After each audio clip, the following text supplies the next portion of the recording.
Ombudsman Republik Indonesia Perwakilan Provinsi Bali, Umar Ibnu Al-Khattab menegaskan pihaknya akan mengawasi penerimaan siswa baru PSB tahun pelajaran 2016-2017. PSB diharapkan berjalan lancar dan tidak dinodai praktek pungli. Penerimaan siswa baru PSB sempat menjadi ladang subur bagi praktek pungli. Pungli diduga muncul karena banyak orang tua ingin anak-anaknya dengan kemampuan akademik yang kurang memadai masuk sekolah negeri favorit. Memastikan PSB berjalan lancar tanpa dirusak oleh pungli, Ombudsman RI Perwakilan Provinsi Bali, Umar Ibnu Al-Khattab menyatakan, pihaknya akan kembali mengawasi pelaksanaan PSB tahun pelajaran 2016-2017.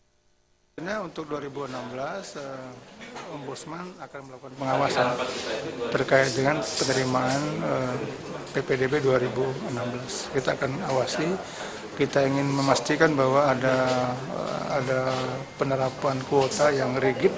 Kalau memang dibagi 60% untuk nilai UN, 20% miskin dan 20% berprestasi, saya kira harus betul-betul konsekuen dengan itu ya.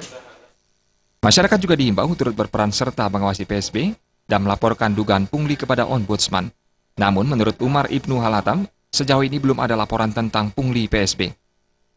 Sejauh ini kita belum mendapatkan informasi ya bahwa ada praktik pungli dalam penerimaan siswa baru ya, tahun 2016. Harapan kita sih tidak ada pungli ya, karena memang sudah ada aturannya bahwa sekolah tidak boleh melakukan pungutan di luar aturan main. Ya.